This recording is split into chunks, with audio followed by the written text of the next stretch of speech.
हम वैदिक सभ्यता पर चर्चा कर रहे थे और वैदिक सभ्यता के निर्माता आर्य थे और आर्यों की उत्पत्ति के बारे में हमने चर्चा की थी।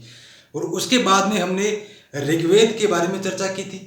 और उसके बाद में अब जिस टॉपिक पर चर्चा करेंगे वो है ऋग्वेदिक काल का सामाजिक जीवन।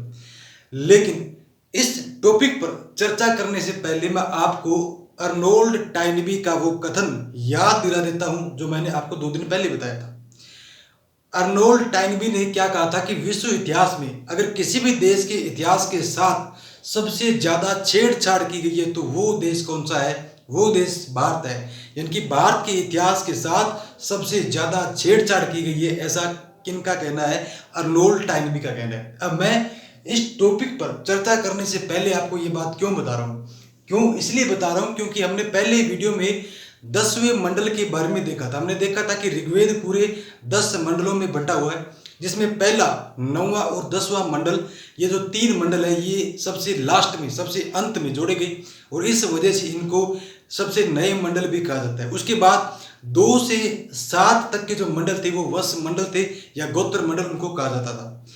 अब 10वें मंडल की बात करें तो 10वें मंडल में हम अगर किसी भी पुस्तक में पढ़े, इतिहास की किसी भी किताब में पढ़े तो एक ही बात का उल्लेख मिलता है। और वो बात कौन सी है कि इसमें चारों वर्णों की उत्पत्ति का उल्लेख मिलता है। वो कौन सा? 10वां मंडल में। ये पूरे दावे के साथ कह सकता हूं कि इतिहास का कोई भी विद्यार्थी अगर निष्पक्ष होकर के 10वें मंडल का अध्ययन करता हो तो उसे उसके अलावा, यानी कि ये जो चारों वर्णों की उत्पत्ति का जो सिद्धांत है उसके अलावा भी बहुत सारी बातों का नॉलेज होगा।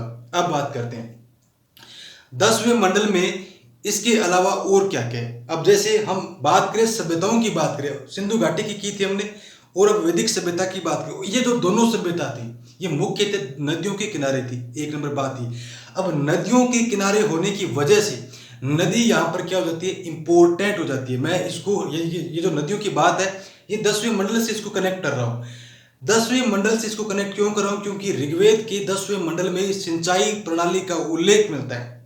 बात नंबर 1, ऋग्वेद के 10वें मंडल में वैदिक विवाह प्रणाली का उल्लेख मिलता है। बात नंबर 2, बात नंबर 3, ऋग्वेद के 10वें मंडल में नास्तीय सूक्त का उल्लेख मिलता है जिसमें ब्रह्मांड की, सृष्टि की, पृथ्वी की उत्पत्ति का सिद्धांत मिलता है। लेकिन ये बातें आपको किसी भी पुस्तक में नहीं मिलेगी जो आप स्कूल और कॉलेज में पढ़ते हो। इस बात का ध्यान रखना।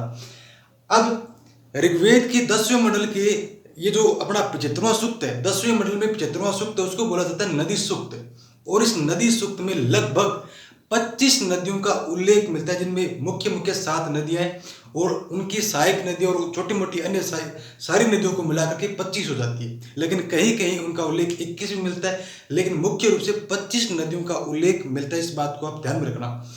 और ऋग्वेद और अथर्ववेद को दोनों को मिलाकर के बात की जाए तो लगभग 100 यानी कि 90 से 99 के बीच नदियों का उल्लेख मिलता है ऋग्वेद और अथर्ववेद में दोनों।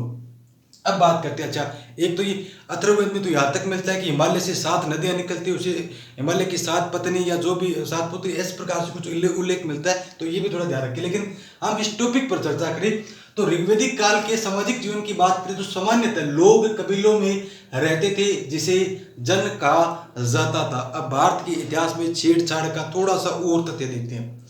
क्या कहा जाता है कि आर्य आए थे, विदेशी थे, आक्रमणकारी थे। कैसे इसको कैसे दिमाग में बैठा दिया गया? कैसे कि आर्य जब आए भारत में तो उन्होंने जहां जहां अपने पैर रखे तो उनको क्या बोला गया? अच्छा, पैर इनके पद, तो आर्यों ने जहां जहां पैर रखे तो उनको बोला गया जनपद। यानी कि आर्य लोग जहां जहां कब्जा करते कि उनको बोला गया जनपद।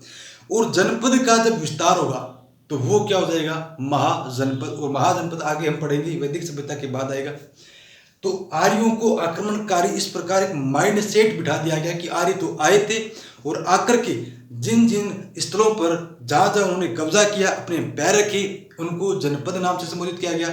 और जनपद कालांतर में जब विस्तार हुआ उनका तो उनको क्या बोल दिया गया? महाजनपद। ऐसा एक थ्योरी बना देगी। हो सकता है इसमें सत्याकांश हो, लेकिन पूर्णतः ये सत्य नहीं है, इसमें भी छेड़छाड़ है, क्योंकि आधुनिक रिसर्चें इस बात को पूर्णतः सिद्ध करती है कि आर्य भारत के मूल निवासी थे और वो सप्त सिंधु प्रदेश या किसी अन्य स्थल से ही संबंधित थी। इस बात को भी ध्यान रखिए। अच्छा, जन से क्या बन गए? जनपद। और जनपद से क्या बढ़ा? महाजनपद। अब ये जन क्या था? कबीला था। क्या था? कबीला।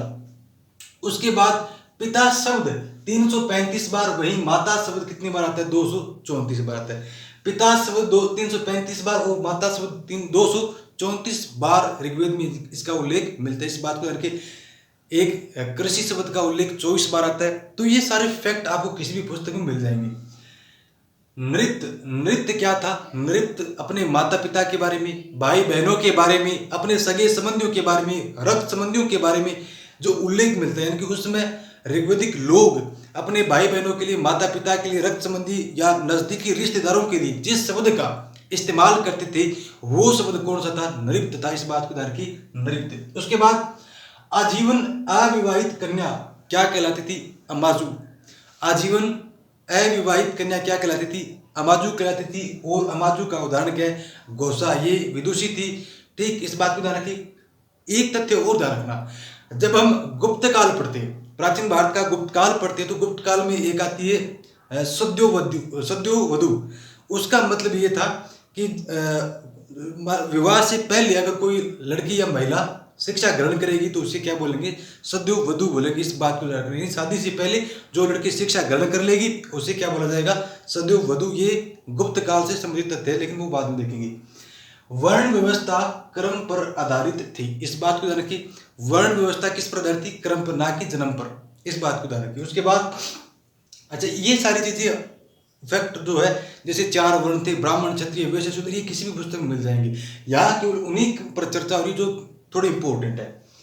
संबर, सुषण, तुगु, वेदसु, चुमुदी, अर्बुद, ये क्या थे? दासों के नेता थे। अब कुछ विद्वान इतिहासकार उसमें दास व्यवस्था का भी उल्लेख करते हैं, दास प्रणाली की भी जानकारी देते हैं, और उसके पीछे ये तर्क रखते हैं। ये तर्क काफी वजनदार और शक्तिशाली तर्क है कि उस समय समाज में आर्य और अनार्य, ये जो कंसेप्ट है, आर्य और अनार्य 2 तरह के लोग थे। आर्य लोगों के मन में ये भावना घर कर गई कि हम तो विजेता लोग हैं, और विजेता लोग हमेशा क्या होते हैं? उच्च लोग होते हैं, जबरदस्त लोग होते हैं। तो और उन्होंने अनार्यों को अपना क्या बनाना शुरू कर दिया? दास बनाना शुरू कर दिया। यानी कि जिन जिन लोगों को उन्होंने पराजित किया, हराया, और जिस क्षेत्र को उन्होंने जीता, वहां के निवासियों को उन्होंने अपना क्या बना लिया? दास बना लिया। और ये दासों को कुछ लोग अनार्य भी बोलते हैं। हो सकता है अनार्य और दास में कोई संबंध हो। दासों को अब्रह्मान, अनास, अयजवन और मृदवाच कहा जाता था। अब अब्रह्मान का मतलब हो गया जो वेदों को नहीं मानता हो, या ब्रह्मा, आप यूं मानिए, वेदों को नहीं मानने वाला क्या था? अब्रह्मान। अनास, चपटी नाक वाला, उसे क्या बोला जाएगा? अनास। अयजवन, यज्ञ न करने वाला या यज्ञ में विश्वास न करने वाला क्या था? अयजवन था। मृदवाच, कटु वाणी वाला क्या था? मृदवाच था। अब एक तथ्य लगे हाथ और देखते हैं। नास्तिक शब्द का क्या मतलब है? नास्तिक शब्द हम अपने सामान्य जीवन में किताबों में पढ़ते हैं कि जो देवता में विश्वास ना करता हो, जो परम सत्ता में विश्वास ना करता हो, वो क्या है? नास्तिक। लेकिन भारतीय परंपरा में, भारतीय शास्त्रीय परंपरा में, यानी कि शास्त्रों के हिसाब से देखा जाए, प्राचीन परंपरा के हिसाब से देखा जाए, तो नास्तिक किसे कहा गया? वेद निंदको नास्तिक है। वेदों की निंदा करने वाला नास्तिक होता है। भारतीय शास्त्रीय परंपरा में नास्तिक किसे कहा गया? वेद निंदको नास्तिक है, यानी कि वेद की निंदा करने वाला नास्तिक होता है। वेदों को ना मानने वाला भी नास्तिक होता है। वेदों में विश्वास ना करने वाला भी क्या होता है? नास्तिक होता है। लेकिन कालांतर में इस अवधारणा में परिवर्तन आया और हमने उसको जोड़ दिया परम सत्ता के साथ, अविनाशी सत्ता के साथ, ब्रह्मा भगवान के साथ, इनके साथ जोड़ करके जो पढ़ लिया। ठीक है ना? तो ये चीजें अपने को ध्यान में रखनी है।